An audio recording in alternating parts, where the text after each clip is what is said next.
Hello, hello, hello. Welcome back, everybody, to Created Economy. I forgot, Yes. do I even use the script anymore? Just make this shit up. I don't know. We're all just winging it at this point. I mean, we're 38 episodes in. Whatever. Even is time? I don't. Some things come naturally, Ken, and a lot of things don't, much like doing this show. Uh,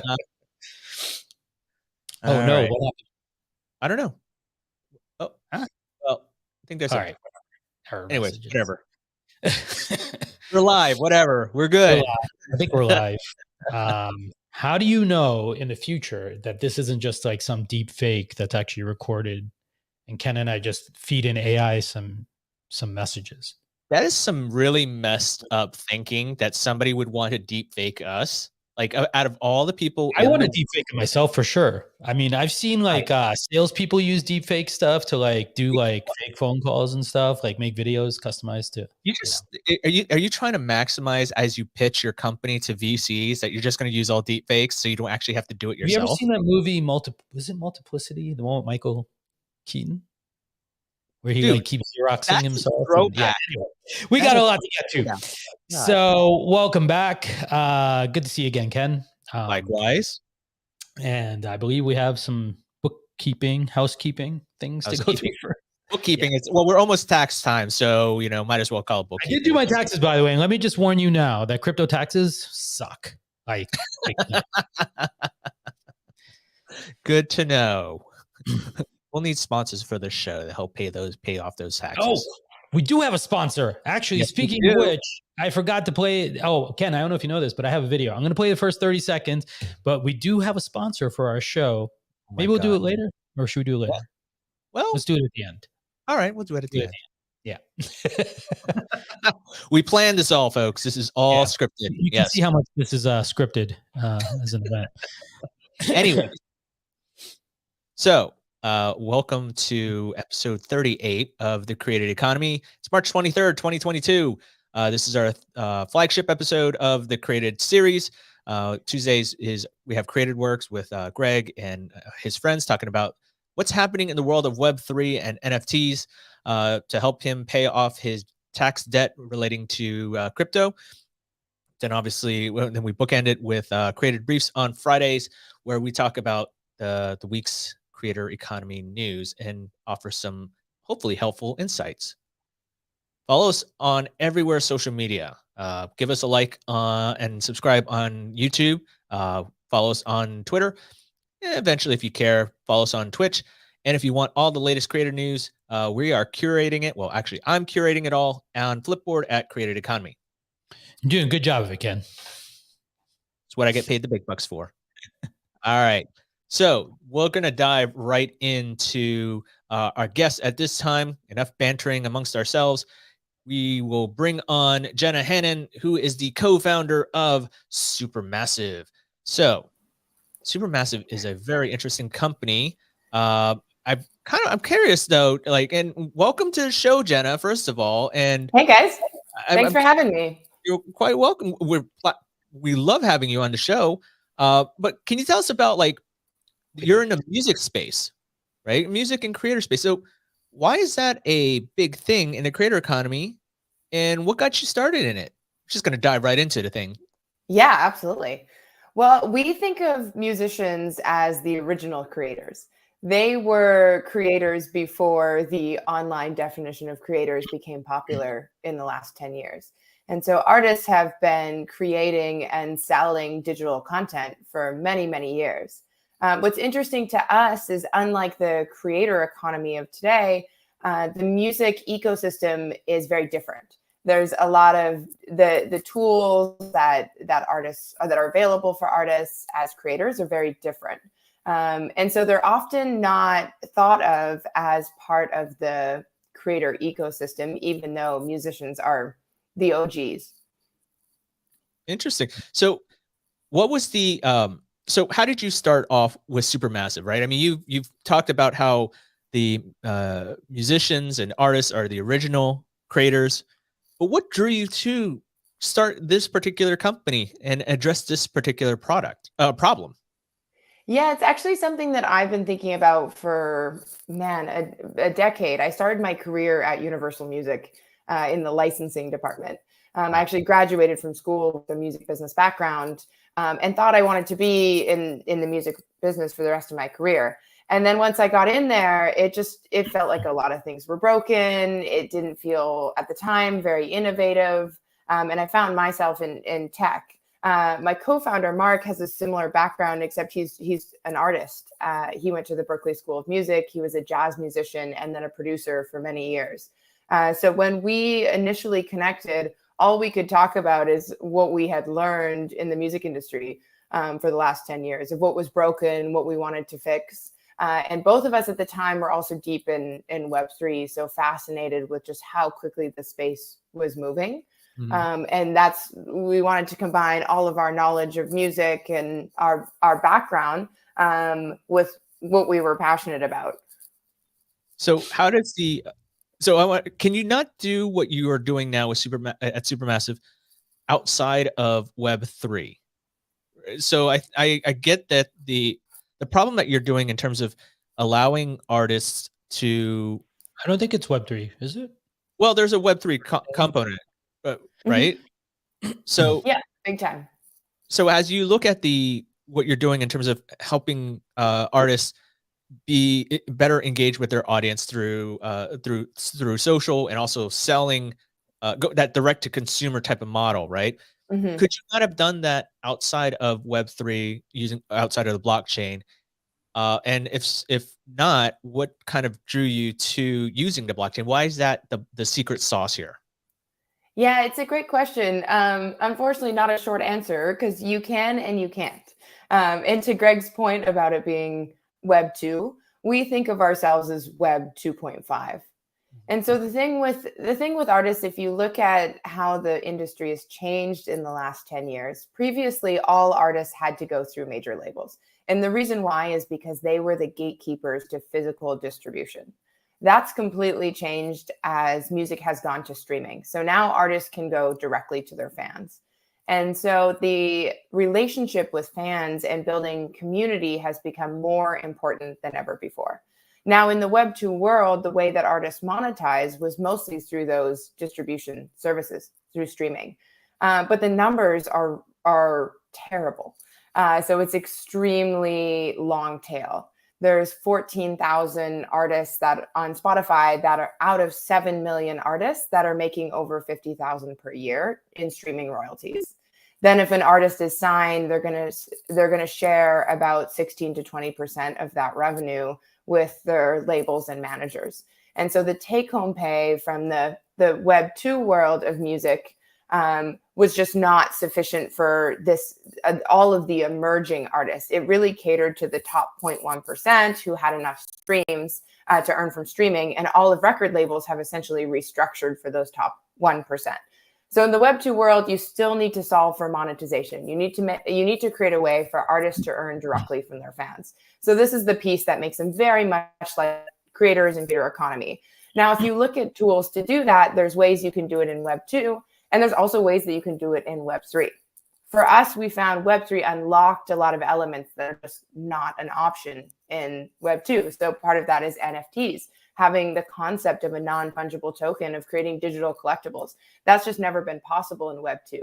What you can do for artists is you can gate access to content. So you see platforms doing this like Patreon. OnlyFans would be the top example of gating access, but obviously for different types of creators than musicians. Whereas Web3 allows you to build one step on top of that and take that access to another level. That access is now not just access to premium content, it's actual collectibles and ownership, which gives fans a more intimate relationship with artists. And that's just it's not possible at the same level in Web 2. But our theory is you kind of need a combination of both, because not all fans are ready for a full Web3 environment. And so artists really need to utilize what's working in Web 2 and what's working in Web 3.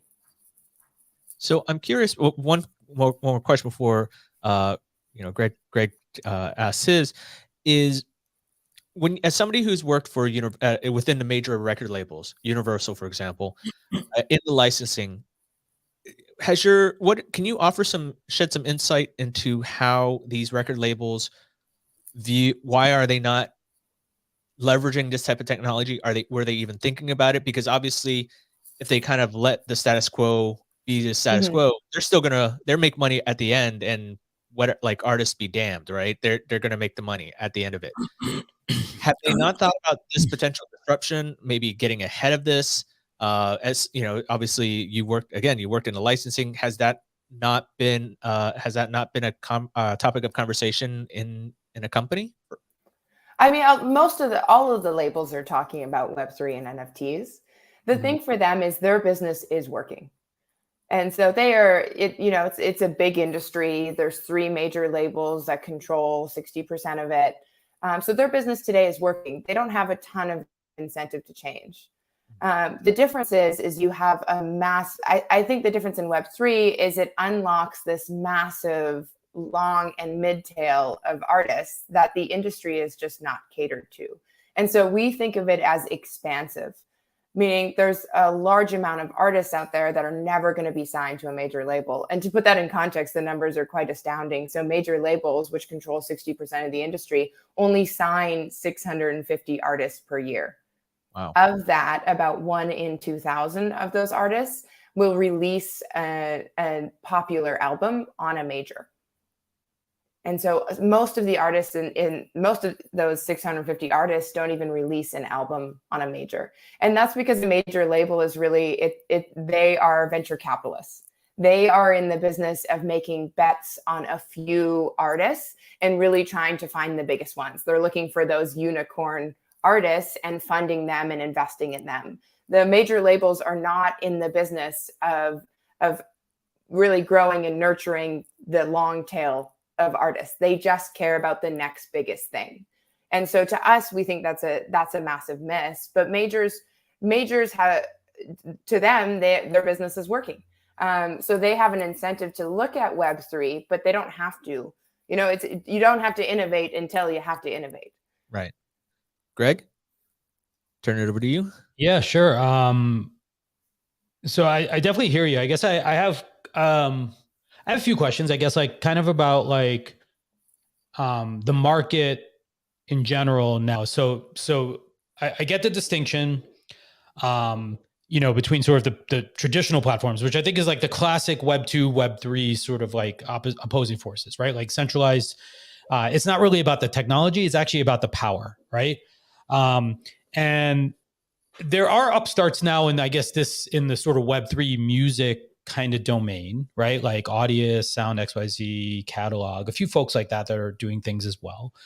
I'm kind of curious, like, how do you imagine Supermassive kind of relative to that? But less important, because, it's so early, like, I don't think like there's a winner. So like, I don't mean it like, like, how do you beat those guys? Like kind of thing. Like, I think that's totally possible.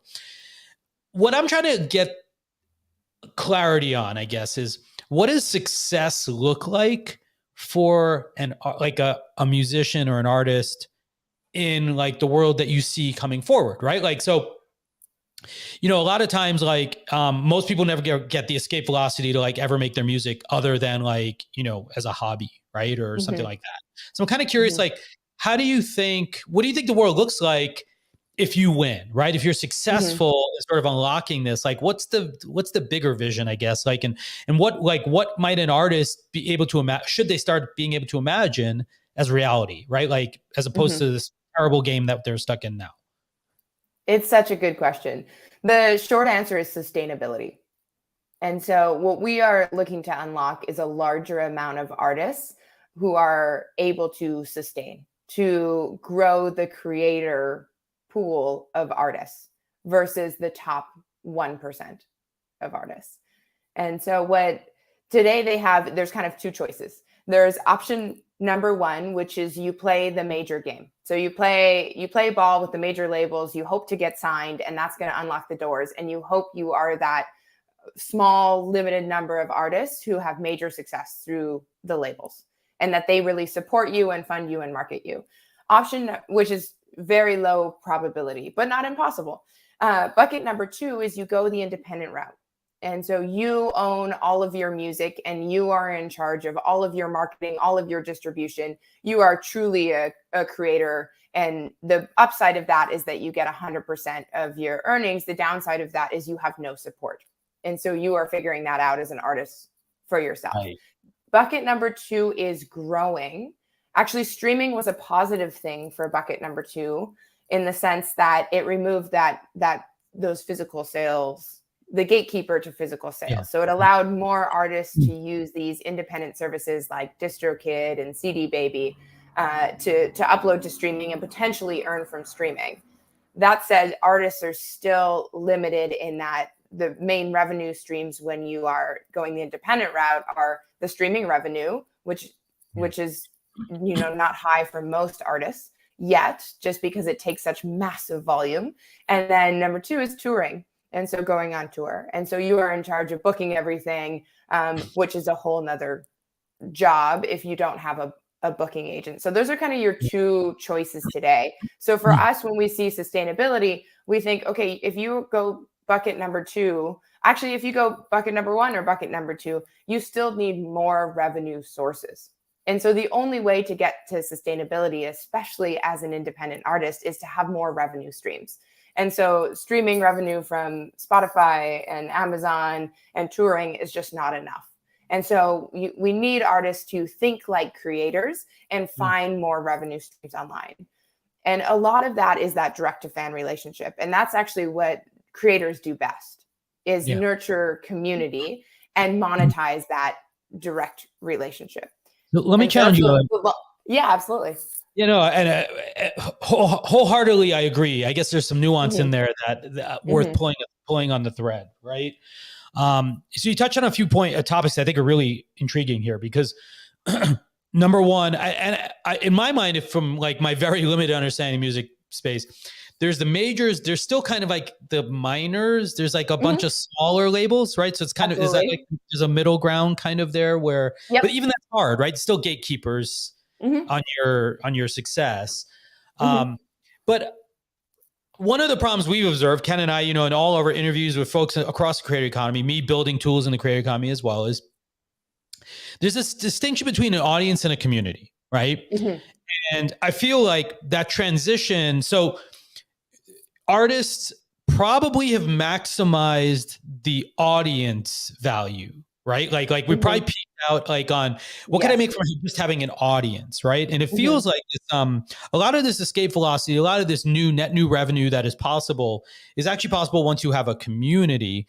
And I mean like more than like a newsletter like thing, right? Like, because it feels like when you start to build these strong relationships with your fans, the total, the LTV of sort of a fan goes up, right? Like, because they're willing to pay for closeness, for intimacy, for access, like for all these other kinds of things it's hard for you to do at any meaningful scale when you think in terms of audience. And by the way, communities can be huge too, but you could have millions of followers, like they listen to your stream music, but they don't have any kind of relationship. You like show up, they're like, cool, maybe they like it, but they haven't engaged it. And so I guess we've seen so many challenges. I actually stopped doing we pivoted my startup because I found it too hard to sort of move creators currently. I don't think it's impossible. I just think it was sort of like difficult in the moment to move from that audience mindset to the community mindset, right? And the distinction to me is just a really important one, because as you were kind of mentioning, I have this thread I just shared actually earlier today, but the total cost of ownership, the thing we take for granted with the majors, right? Or any platform that sort of is providing us access, is all those services that you're talking about, right? It's like all the things that are actually happening that you don't pay for, like booking venues, and you don't have to figure out all this stuff that all of us entrepreneurs know, like, yeah, you're the janitor and the programmer and the business person all at the same time, right? A lot of creators have often been very arm's length to that stuff also, right? Like they don't want to get into that part. So I'm kind of just curious, like, your reaction, thoughts to some of these other parts, like, because I view that as the biggest challenge is actually moving people, one, from the I'm a creator. I don't think it's from moving from being an artist to a creator. I think it's moving from being an artist to a business person in a lot of ways, right? And then from moving to being a business person to being a community manager, right? Like is that almost that next step? So I'm kind of curious how you imagine, and maybe you have data or insights that you've been seeing, or because I think we're moving that way. I just think it's a little slow moving. I'm kind of curious, how you feel about it. Oh man, so much to unpack there. I mean, so many good insights. I mean, I think the difference between us and some of the other companies in the space is that we don't believe that music NFTs are going to disrupt the music industry. And to your point of the majors adding a lot of valuable services, including the minor labels as well, that's never going to go away. They add a lot of services that artists aren't going to want to do, and provide a lot of value to artists. That said, for artists that want to go the independent path, they have to become business people to some degree. So you're right. They have to get their hands dirty in terms of understanding all of their revenue streams. We think, and to your point, there's a difference between how do you monetize your audience versus your community. And so I think that's why you see a lot of creator tools. I'm curious of your take of what you've seen, but a lot of creator tools that are focused on identifying who is your audience versus your community. And that's a big piece for us, is how do we show artists who their top 10% of fans are that actually want to engage? Because for any good size artist, to exactly your point, you're not going to be able to engage with every single one of your audience members. And so you need to start to identify, and especially as a large artist, different communities. And those might be communities that want a very high level of personal engagement, and they're willing to pay a lot more for that. And then can you monetize that? There's another community that just wants some sort of access, some sort of relationship. And that may be the way you monetize that, and the way that you service that might be different. And obviously very different by the size of artists. Which do you, I guess, so from a Supermassive point of view, do you help them understand those parts, or do you view that as part of like your mission roadmap to like actually get to clarifying that? And like, I feel like today, if we gave it to any artist, like what happens? Like, how do they figure out, like, how do they move someone to like being a purchaser of this new thing, right? Like over the other thing? Because it feels like that's the opportunity ultimately, right? Like I feel like the monetization part is the easy part, right? Like if you can get them, like give them that fishing pole, right? Like then suddenly they know how to do the thing, right?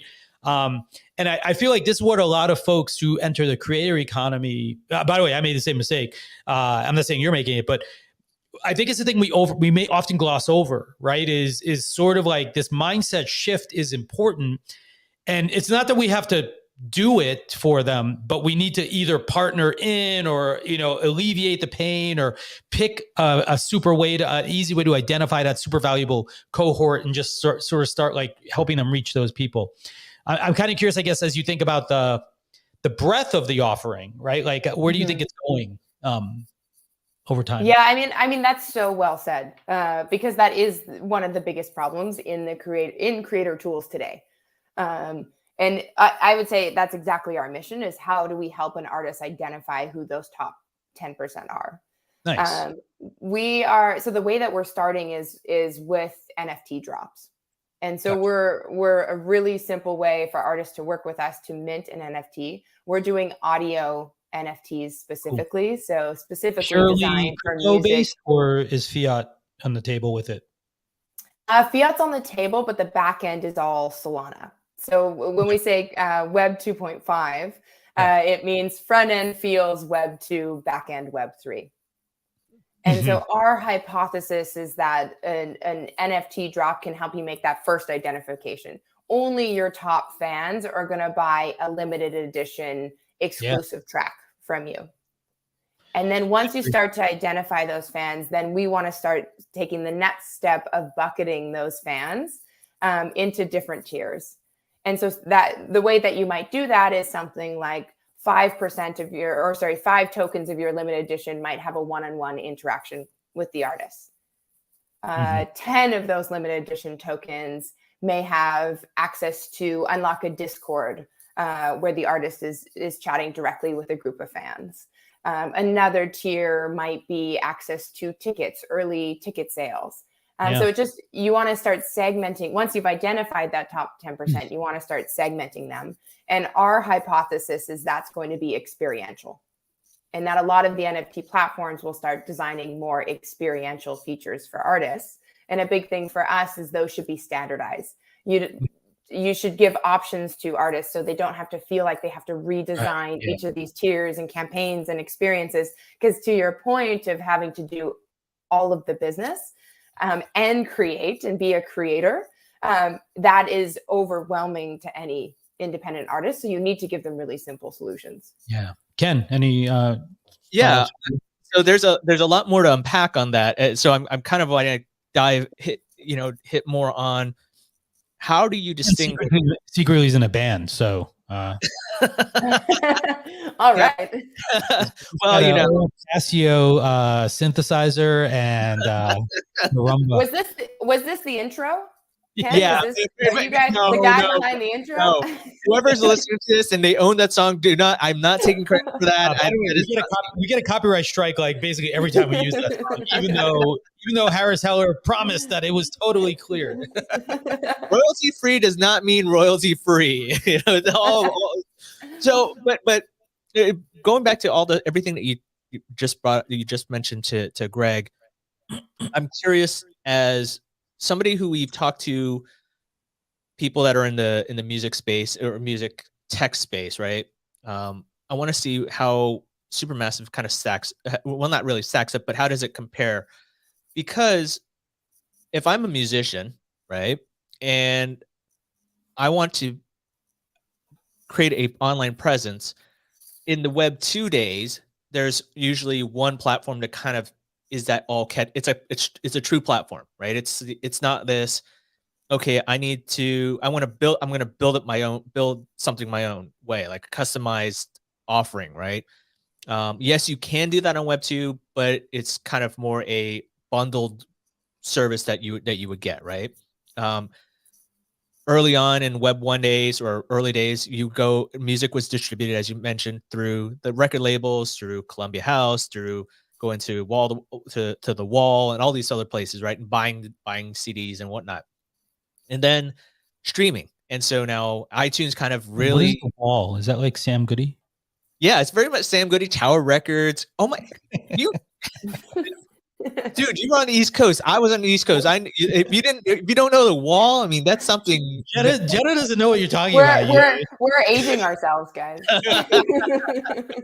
Tower Records. Yeah, I don't remember what the closing of Tower Records. I think I remember that. I used to go to the Tower Records on West 4th Street in New York all the time when I was like a teenager. We'd sneak down from where we lived to go just to buy CDs and stuff. But it was sad when they closed down. Wait, CDs, or you mean like 8 tracks or? I did have an 8-track player in my house actually. Growing up. Right. You still have one in your house. I also have one in my Tesla. So, but you can't reproduce that scrappy. That's true innovation, right? So Jenna, we're going to pivot, and then we're going to bring back the 8 tracks. That's what we're doing, announcing here. No, but all your NFTs look like 8 tracks, so that everyone will be confused and think it's like from the future. Oh my God, that's a brilliant. I wonder if Gen Z knows what an 8-track is. You might as well make a telephone. Like, they won't know what that is either. Like, it doesn't even have to be rotary, like, or a CD player. They're like, what is this thing? I don't know. Is it a coaster? I don't know. Graphically NFT coaster? I don't know. But no, Jenna, how do you look at how Supermassive is compared to, like a Linktree or other services that create platforms? Because I've heard different capabilities of what you can do. And I'm not saying that you need to pigeonhole yourself to one area, but I'm just kind of curious, how do you view it? Do you view it more as a e-commerce side, or the social commerce side, where you not only allow people to sell their music in traditional ways or traditional digital ways, but you also allow artists to sell it via NFTs, which I think a lot of we've talked about on the show about other companies that offer those capabilities, right? Like, hey, we're allowing indie artists to do NFTs and they make tons of money off of it, right? Mm-hmm. But then it's also like there's a social profile. Do you view at some point Supermassive being like a Facebook type of platform where you have that social aspect, where there's that online store, like or not necessarily, I take that back, not like a Facebook, like a Shopify, right? So it's a Shopify. So No, that's I think the Facebook question is good actually, though. Ken. Like, is it a network? Like, so, or Patreon is like well, a not lot of these necessarily the tools. social network type, not from a social media No, standpoint, but but like network is a good question, right? Because like Patreon, like there's sort of discovery. Most of these tools are pretty crap at discovery, right? Like, so yeah, sure, technically they show you other pages, but realistically speaking, most of the people who arrive at your Patreon were already from your audience, right? Like your known audience. So yeah, I guess I like Ken's question. Obviously, like, is there a storefront and all that stuff? That's awesome. But also, I guess, is there a notion of a network? I guess too. Yeah, two great pieces. So one, to Ken's question on sort of the comparison to Linktree, what is this all encompassing? Our focus is digital commerce. And so how can you give an artist a commerce platform that's purely digital, and to monetize digital assets better? And this is something that the game industry does really well. And I briefly worked in the game industry and was super inspired by how well platforms like Steam do that. And so that could be anything from selling music NFTs to access to content, to experiences, pretty much anything in the digital world. The thing about when we compare it to Linktree are the issues that we have with all these artists using platforms like Linktree is there's no commerce there. And so you are building your fan base on social media. You are creating a lot of content to engage your fans. And then you send them to a web page of purely links that have no commerce element. That's in no way helping an artist to monetize. And so we think that's actually a super inefficient way for an artist to we see what they're trying to accomplish. You don't want to maintain a website anymore. But previously, websites used to have commerce, and that's gone away. Right. And so we want to replace that on the digital side. So yes, become a storefront that should replace your Linktree, where artists can sell all of their digital content direct, and that should replace the link in their bio. So you are commerce first in whatever form it takes, and then everything else is just icing on the cake. Exactly. Okay. Exactly. Yeah, because I bring up Linktree not to say that it's an apples comparison, obviously, but we did have their music lead on our show a few weeks ago, and it was just top of mind. And I was reading, like looking at your website, and it's from the truest definition of social, right? I mean, it's like, how do you and allowing artists to share newly released tracks or whatever. It's like, okay, that seems like something that Linktree has as well. But Linktree's credit, they're not building it natively. They're integrating with like bands in town and Spotify and all these third-party integrations. But Supermassive is not doing that. That's if I'm going to release if I'm an artist, have a Supermassive account, I'm going to release a track natively on Supermassive. There is no third-party integrations of any way, shape, or form at this point. Is that my understanding correct? Yep, exactly. And the big difference in why native can be beneficial is exactly Greg's point about the Facebook and discovery and recommendations, is that it is a really important piece of commerce. And so when you have commerce that's native, you allow for things like recommendation engines and discovery. So the platforms that are native do that really well. TikTok, Instagram allow you to discover content. And so that's a super important thing for artists, is they don't just want a static page of commerce. So even if you add embedded commerce to Linktree, it's still a static page. And you are responsible for 100% of the traffic that goes to Linktree, because there's no recommendation engine and there's no discovery element. And so that's the difference of why we've chosen to go the route as native commerce, which it allows less customization. That's the downside. Right. How do you go ahead, Greg? Yeah, I was just gonna pull a thread, I guess, because it seems like some of the things you described, which is also a critical part of commerce, I guess, ultimately though, is sort of like loyalty, right? And so in a lot of ways, I almost feel like what you're describing is a loyalty program for musicians. The wedge being the commerce part, like as the way to sort of start to acquire the data about those folks.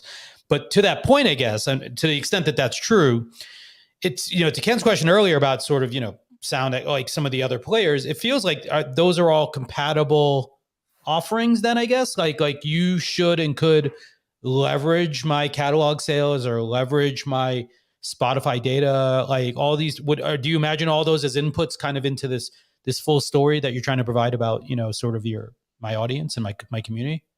Yeah, absolutely. And I think you see the pieces very clearly, which is, there's stages in which you have to build the platform, but the end goal is to build around that loyalty piece. And so if we look at where this platform goes, we see it as really being a fan club tool. And so you start with commerce, but you can't have commerce alone gets static. And so you need transactional. Yeah, it ends. Exactly. Right?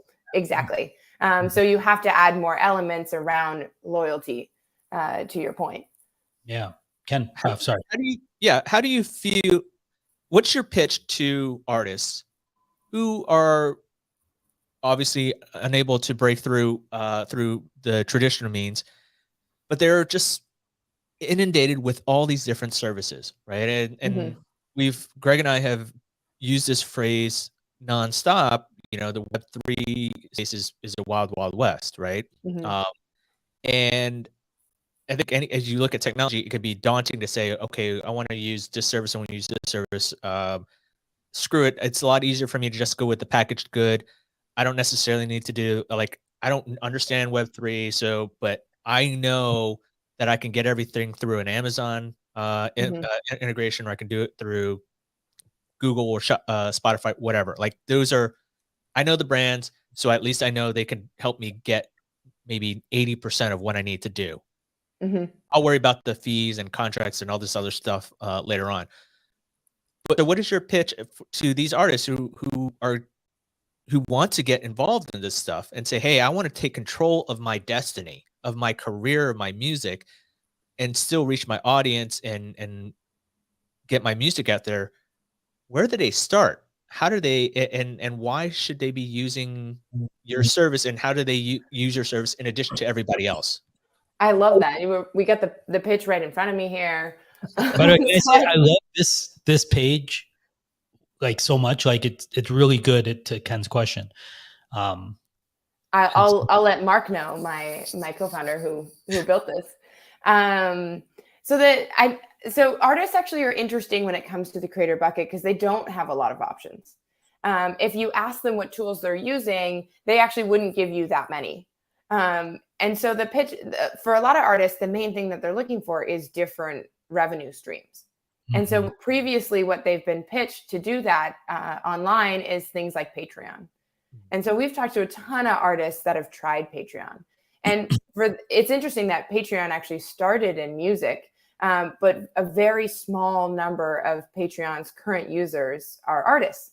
And so when we asked artists why that is, they told us the problem with Patreon is it requires constant content, which is it's subscription based. So it requires, just like social media, you constantly have to be feeding that machine with more and more content.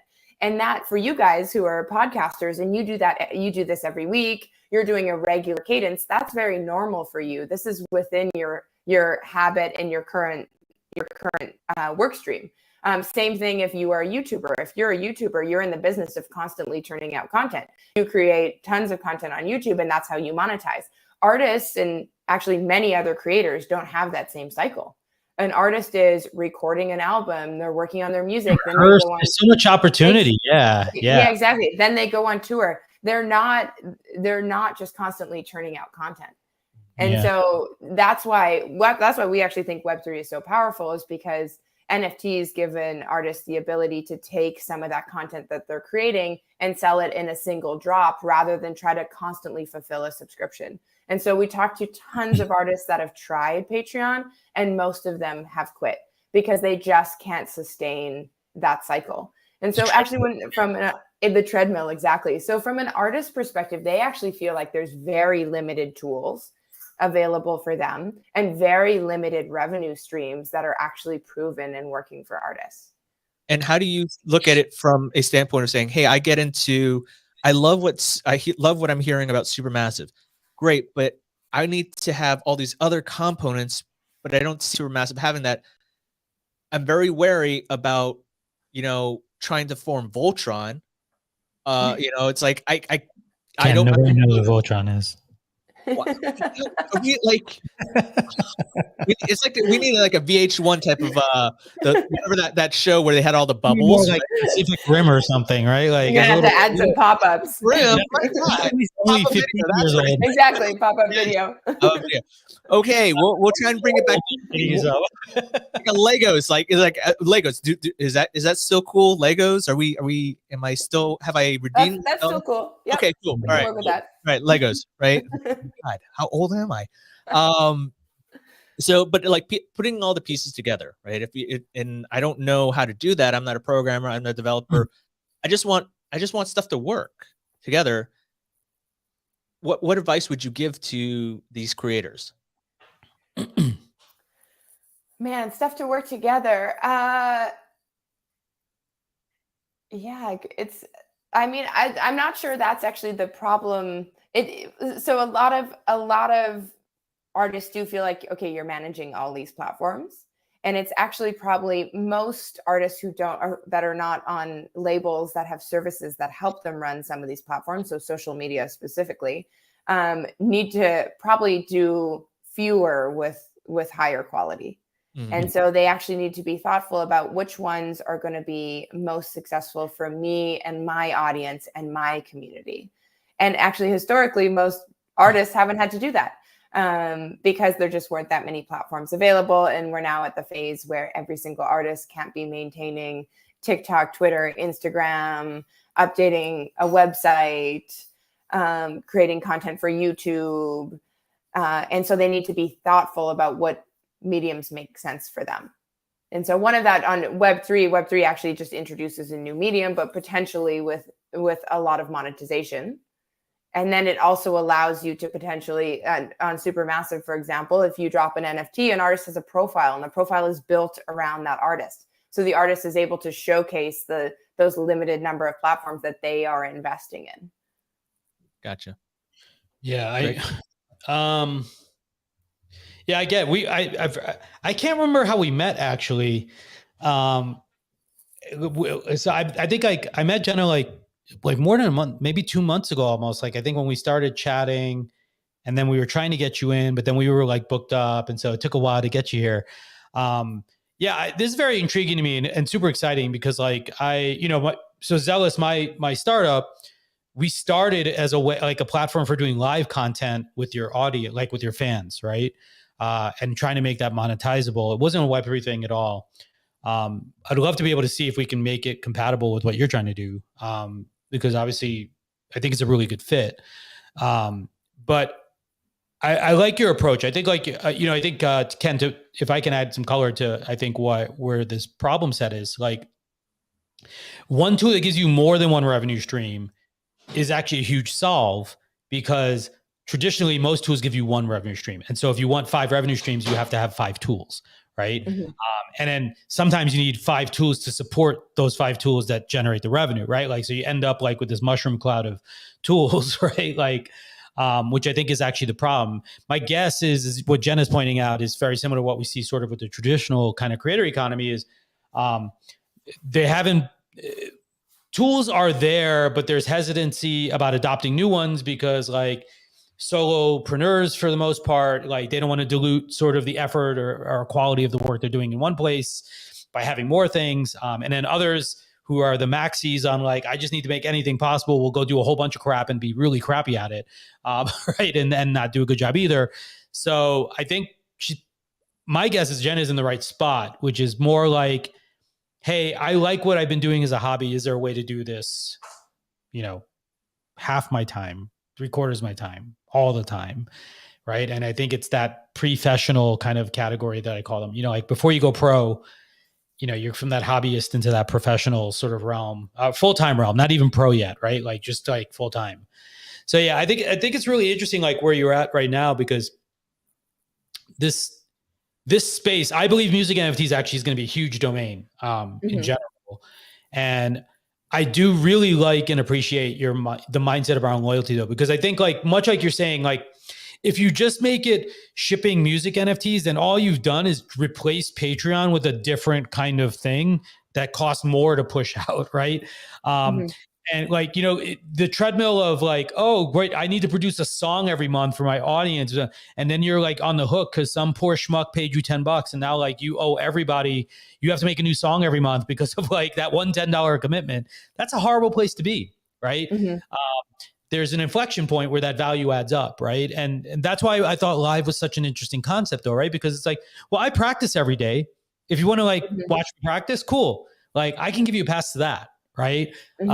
Or, like, hey, I am doing a show. I'm going to bring like a little rig with me. I have an intro for you, by the way. I met a guy in the UK, has a company that does multi-camera live streaming for musicians. Cool. He was working with venues. I was kind of hoping and guiding him towards Web3. So like, could be a great overlap there. Actually, and two of our other friends of the show are both working with musicians in community side as well. So we'll make sure we make awesome. You're now part of the Created Economy support group. Yeah, actually, I think I've invited you. You need to come on. Well, I've given you a standing invite to be one of our co-hosts for our Web3 shows. If you want to, I'll send you an email again about it. But that show is like we're interviewing NFT founders and whatnot, and it'd be great if you want to join us and chat with them. But both of them are Arnold specifically building for music, and Abhinav is actually like I think he DJs at home, like side hustle thing as a DJ. But they started with the nightclub scene. As well, and like more music and community stuff around artists. So both of them are building interesting things. So we think of the other music NFT companies as friendlies. I think to your point is this is where it all starts. It all starts with creating a new revenue stream. And so you allow artists to create NFTs, which is very, very new, and actually a very, very small percent of artists have even done it. And each of the companies, so if you look at Sound XYZ, if you look at Royal, if you look at Catalog, Async Art, they all have a very different approach. And it's not that it's probably unlikely that one approach will win. It's probably going to be different across different artists, different creators, different categories. And so everyone's kind of taking a different way, different. It'll ultimately probably end up with a bunch of amazing tools and services and revenue streams for artists.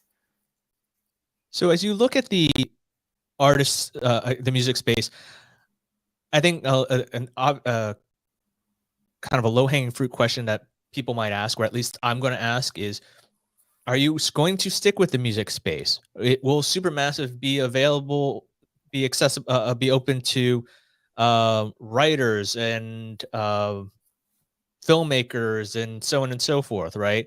Obviously, there's plenty of musicians out in the world. Plenty of people that want to take advantage of it. So I don't think that or even closer, what about podcasters or other people who produce audio content? But I guess there's less concern and focus in starting with the artist space, because as you pointed out, Jenna, as opposed to if you were specifically saying, hey, you're doing this around writers, right? That market is probably way lower than artists. And then if you were focused on that, on writers, I would probably say, when are you going to open this up to other markets? Because at some point that well will dry up, but you have less worry from an artistry standpoint. But I'm going to ask it anyways. Are you thinking like how long would it be until you open this up to other verticals, if that's something in the roadmap? I mean, we don't really know. Our approach is you got to solve for one group and you got to do it really well. When you're a startup, the only way to survive is to really to come up with a solution that's better than everything else in the market. And so we think artists is a great, it's a great group to start. It's a great segment. It's a big segment. It's riddled with all sorts of problems that are somewhat similar, but also a very different ecosystem than the creator economy.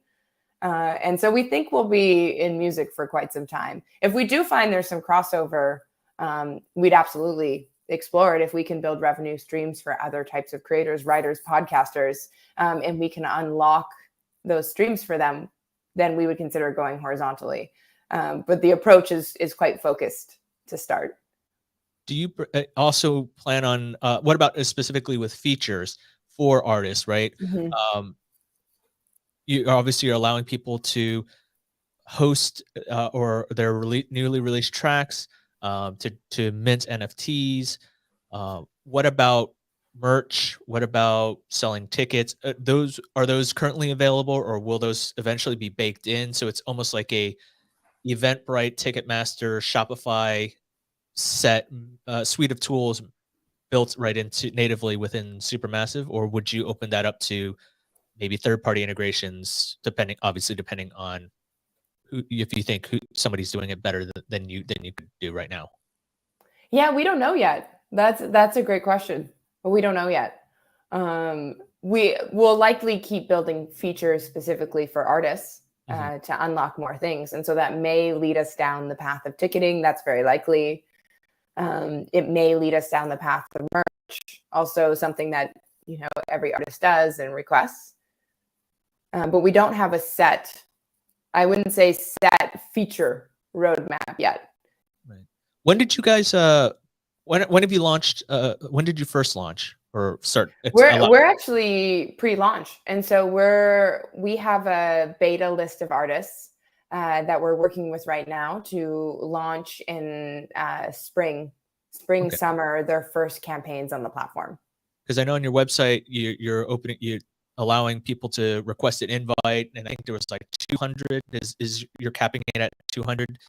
Yeah, so exactly. So we're currently at the cap. And so we're trying to, and then we have artist relationships. And so what we don't want to do is allow too many artists in that we feel like we can't work with them at the beginning, right, especially since NFTs are so new. And to Greg's point about community, there's other aspects that go along with launching an NFT. And so we want to offer a lot of help to those early artists that are doing something new in the industry. I think a lot of artists are nervous about, is this the right thing for our fans? And so we need to get it right. And what are the are you able to share some general demographics of the type of creators, artists that you plan on working with? Like, do they have massive social media followings? Are they veteran musicians, very new, anything like that? Yeah, so it's mainly emerging artists. So it's artists that have a fan base. A lot of them are in genres that are quite specific genres that have these super fans that listen to that very specific niche genre. Actually, it's not even niche. A lot of these genres are bigger, but it's not, just pop music or hip hop. It's a lot of them that are more specialized. I would say a lot of these artists are a mix between independent, on an indie, and so they have a label for some services and not others. And artists that have managers and teams. And so it's kind of across the board. I would not say that in the artist world that size necessarily defines what their business setup is. Right. Yeah, I'm not saying I wasn't suggesting do you have like a Lady Gaga on your as one thing? Although I don't think you would say no to having her on there. But for example, or somebody, I don't know, somebody relatively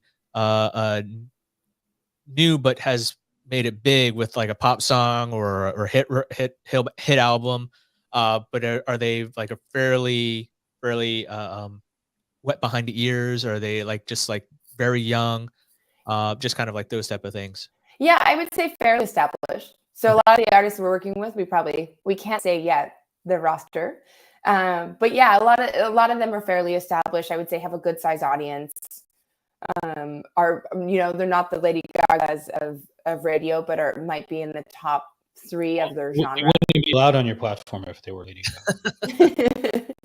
The majors would keep them off of everything, right? Exactly.